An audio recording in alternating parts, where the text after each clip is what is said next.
আওয়ামী লীগ সরকারের সাবেক পররাষ্ট্রমন্ত্রী আব্দুল মোমেন, যিনি তার আওয়ামী লীগ সরকারের অর্থমন্ত্রী আবুল মাল আব্দুল মুহিতের ভাই, তাকে আব্দুল মোমেনকে পররাষ্ট্রমন্ত্রী করেছিল আওয়ামী লীগ।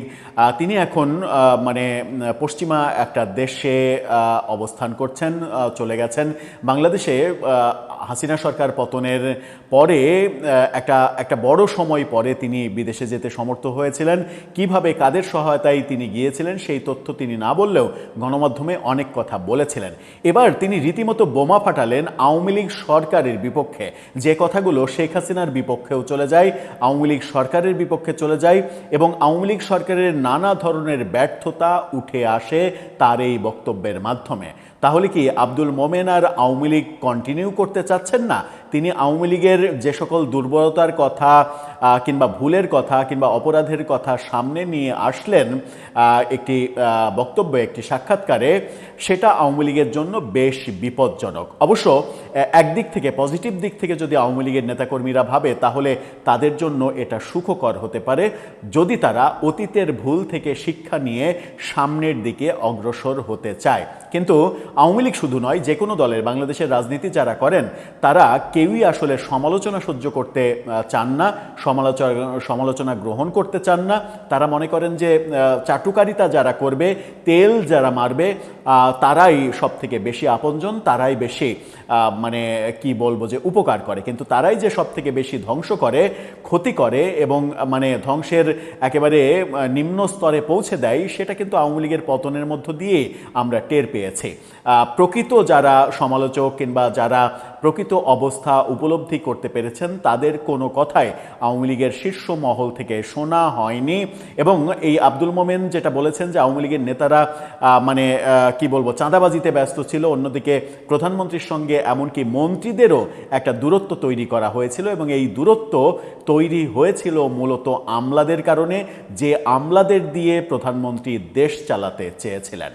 তার মানে সাবেক প্রধানমন্ত্রী শেখ হাসিনার একটা বড় ভুল সিদ্ধান্তের কথা আব্দুল মোমেন বললেন, সাথে আরও অনেক বিষয় তুলে আনলেন। এখন বোঝার ব্যাপার যেটা, যে আব্দুল মোমেন যে বিষয়গুলো বললেন সেই বিষয়গুলোতে আওয়ামী লীগের নেতাকর্মীরা ত্যক্ত বিরক্ত হয়ে তাকে গালাগালি করবে, নাকি এর গভীরতা অনুধাবন করে সামনের দিনগুলোর চলার পথ তারা ঠিক করার চেষ্টা করবে। চলুন একটু আলোচনা করে দেখি আব্দুল মোমেন কোন কোন পয়েন্টে ভয়াবহ মন্তব্য করার চেষ্টা করলেন। থাকবেন পলিটিক্স টিভির নিয়মিত আয়োজনে।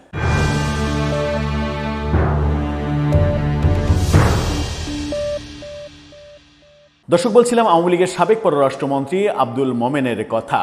তিনি এক অর্থে আওয়ামী লীগকে একেবারে সমালোচনা করে একেবারে ধুয়ে দিয়েছেন। কিন্তু আমার কাছে এই রিপোর্টটা পড়ে ভালো লেগেছে। আমার কাছে মনে হয়েছে যে আব্দুল মোমেনের এই কথাগুলোর বাস্তবতা যদি আওয়ামী লীগ যারা করেন, আওয়ামী লীগের নেতাকর্মী, তারা যদি অনুধাবন করতে পারেন, তাহলে তাদের অনেক ভুলের ব্যাপারে তারা এখন উপলব্ধি করতে পারবেন। কি বলছেন তিনি? আজকের পত্রিকা এটা নিয়ে একটা নিউজ করেছে। আজকের পত্রিকার শিরোনামটা দেখে নিন। সেখানে বলা হচ্ছে, আওয়ামী লীগ নেতারা চাঁদাবাজিতে ব্যস্ত ছিলেন, মন্ত্রীরাও প্রধানমন্ত্রীর সাক্ষাৎ পেতেন না। বিশেষ কোভিড মহামারীর পরে তৎকালীন প্রধানমন্ত্রী শেখ হাসিনার সঙ্গে সাক্ষাৎ করার সুযোগ অত্যন্ত সীমিত হয়ে গিয়েছিল, আর আওয়ামী লীগ সরকার জনবিচ্ছিন্ন হয়ে পড়েছিল। সেই সঙ্গে কিছু নেতা চাঁদাবাজির সঙ্গে জড়িয়ে পড়েছিল। এসবকেই আওয়ামী লীগ সরকারের সবচেয়ে বড় ভুল হিসেবে চিহ্নিত করেছেন তৎকালীন পররাষ্ট্রমন্ত্রী আব্দুল মোমেন। যুক্তরাষ্ট্রভিত্তিক একটি বাংলা ভাষার টিভি চ্যানেলকে দেয়া সাক্ষাৎকারে এই কথাগুলো তিনি বলেছেন। বর্তমানে তিনি যুক্তরাষ্ট্রেই অবস্থান করছেন, যুক্তরাষ্ট্রের নিউ ইয়র্ক সিটিতে তিনি অবস্থান করছেন। আওয়ামী লীগ সরকারের সবচেয়ে বড় ভুল সম্পর্কে তিনি বলেন, আমার মনে হয় আওয়ামী লীগ সরকারের ভুলটা হলো কিছু নেতা চাঁদাবাজিতে ব্যস্ত হয়ে গেলেন, যে টাকা দেয় তার পদবদলি দেন আর জনগণের সঙ্গে সম্পৃক্ততা কমে গেল। আমার সরকার সরকারি কর্মচারীর উপরে খুব বেশি নির্ভরশীল হয়ে পড়ল, ওরা যা বলে তাই করে। একজন মন্ত্রী হিসেবে কিংবা পরবর্তীতে এমপি হিসেবে প্রধানমন্ত্রীর সঙ্গে সাক্ষাৎ করার সুযোগ আমাদের সীমিত হয়ে গেল, কারণ সরকারি অফিসাররা অ্যাপয়েন্টমেন্ট দেন, একটা না একটা বাহানা দিয়ে তিনারা সহজে অ্যাপয়েন্টমেন্ট দেন না। অর্থাৎ আমলারা সব কিছু নিয়ন্ত্রণ করত এবং এই আমলারা মন্ত্রীদের কিভাবে প্রধানমন্ত্রী থেকে দূরে রাখা যায় সেই ব্যাপারগুলো নিশ্চিত করত। তিনি বলছেন, আর আমরা যারা রাজনীতিবিদ প্রধানমন্ত্রীর মাঝে মাঝে কোনো বড় জায়গায় বক্তৃতা দেন, আমরা দূরে চেয়ারে বসে থাকি, আর উনি সারমন অর্থাৎ ধর্মোপদেশের মতো বক্তৃতা দেন, আমরা পাশ থেকে শুনি। যাওয়ার সময় হয়তো একটা দুইটা কথা হয়, এর বেশি কথা হয় না। তিনি বলছেন যে প্রধানমন্ত্রীর সঙ্গে এর আগে মিটিং হলে মিটিং শেষে তার কাছে যে দুই চারটা কথা বলার সুযোগ হতো, কিন্তু যখন কোভিড আসলো তখন কোভিডে নিয়ন্ত্রণ আরোপ বিধিনিষেধ আরোপ করা হলো। ক্যাবিনেটের মিটিং শেষে দ্রুত প্রধানমন্ত্রী স্থান ত্যাগ করতেন এবং আমলারা তাকে ঘিরে রাখতো। কোনোভাবেই কোনো মন্ত্রী এমপি মানে মন্ত্রীরা বিশেষ করে ক্যাবিনেটের মিটিংয়ে কেউ কথা বলার সুযোগ পেতেন না। সেখান থেকে দূরত্ব তৈরি হলো এবং এই দূরত্বটা ক্রমেই বাড়তে থাকলো। প্রধানমন্ত্রীর সঙ্গে মানে দূরত্বের এই বিষয়টা তিনি স্পষ্ট তুলেছেন। তিনি বলছেন যে চাঁদাবাজি মুখ্য হয়ে গিয়েছিল, এগুলো আমি সংসদে তুলেছি, সংসদেও প্রস্তাব দিয়েছি এগুলো বন্ধ করতে হবে, কারণ মানুষ এগুলো পছন্দ করে না।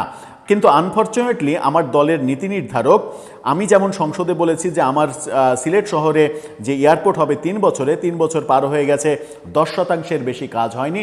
তিনি ইনডাইরেক্ট শেখ হাসিনাকে বলছেন যে অনেক কথা সংসদে কিংবা অনেক জায়গায় বলেছি, কিন্তু সেই কথাগুলো তিনি হয়তো মানে কর্ণপাত করেননি কিংবা গুরুত্ব দেননি। মন্ত্রীরা প্রধানমন্ত্রীর সঙ্গে দেখা করতে পারতেন না, এই ব্যাপারটা বারবার তিনি বলেছেন।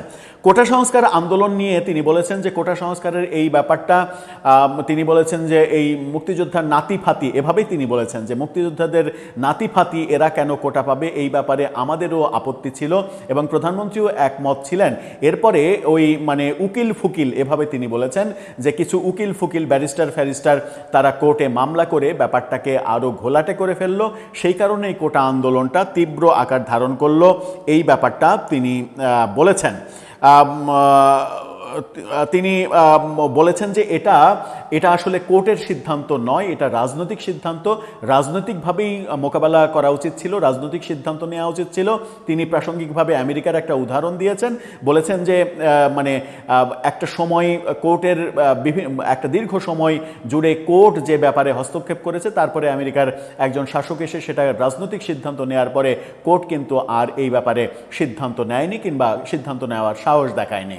সুতরাং এই কোটার ব্যাপারে যদি রাজনৈতিক সিদ্ধান্ত হতো, ব্যাপারটা যদি কোর্টে ছেড়ে না দেওয়া হতো, তাহলে এই আন্দোলন কিংবা যা কিছু হয়েছে সেই ব্যাপারগুলো ঘটতো না।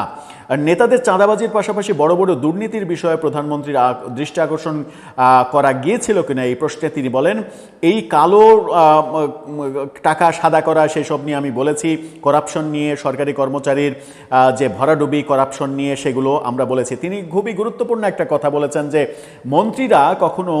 মন্ত্রী এমপিরা কখনোই টাকা মারতে পারে না যদি সেখানে আমলাদের সহযোগিতা না থাকে, আমলাদের অংশগ্রহণ না থাকে, কারণ প্রত্যেকটা প্রজেক্ট, প্রত্যেকটা বরাদ্দ সব কিছুতেই আমলাদের সিগনেচারে সব কিছু হয়। সুতরাং আপনি কোথাও থেকে টাকা মারবেন, এই টাকা মারতে হলে ওই সংশ্লিষ্ট আমলাকে আপনাকে বলতে হবে যে এখান থেকে তুমি এত টাকা মারো, তুমি এটা নাও, বাকিটা আমাকে দাও। এভাবে আপনাকে ছোট হতে হবে আমলার কাছে। আমলা তখন আপনাকে পেয়ে বসবে, আমলা আপনাকে সম্মান দেবে না। এই ব্যাপারগুলোই হয়েছিল এবং তিনি বলেছেন যে কোনো দিন কোনোভাবে কোনো সরকারে মন্ত্রী দুর্নীতি করতে পারে না যদি সেখানে আমলাদের কারসাজি না থাকে। তার মানে তিনি বলতে চেয়েছেন যে শেখ হাসিনা আমলের যত দুর্নীতির অভিযোগগুলো আছে এর প্রধান কারণ হচ্ছে আমলাতান্ত্রিক নিয়ন্ত্রণ, এবং শেখ হাসিনা সরকার আমলাদের দিয়ে দেশ চালাতে চেয়েছিল বলে এই সংকটটা তৈরি হয়েছে।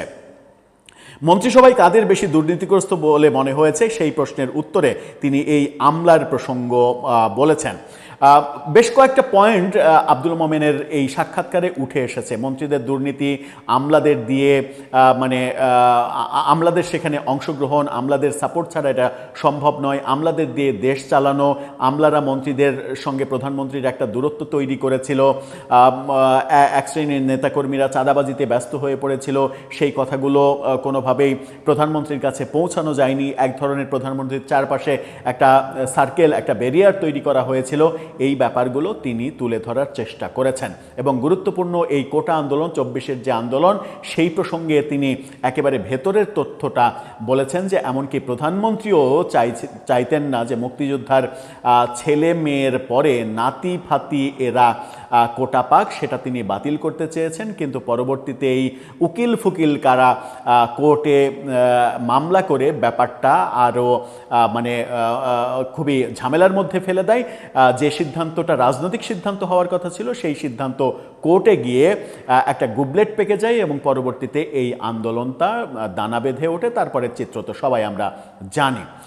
আব্দুল মোমেন যে কথাগুলো বললেন, অনেকেই হয়তো এই কথাগুলো আওয়ামী লীগ যারা করেন সেই কথাগুলোতে ক্ষিপ্ত হবেন, কিন্তু আমার এখানে আওয়ামী লীগের নেতাকর্মীদের উদ্দেশ্যে একটা কথা বলার আছে যে আপনারা এই সত্য কথনে যদি ক্ষিপ্ত হন, হ্যাঁ অনেকে বলতে পারেন যে আব্দুল মোমেন তিনি আওয়ামী লীগ করেন না, তাকে হায়ার করে নিয়ে এসে পররাষ্ট্রমন্ত্রী বানানো হয়েছিল, সেই কারণে তার দলের প্রতি দরদ নেই, তিনি এভাবে নগ্নভাবে কথা বলতে পারছেন। হতে পারে তার দলের প্রতি দরদ না থাকতে পারে, কিন্তু দলের প্রতি দরদ দেখিয়েই বা অনেকে কি করেছেন।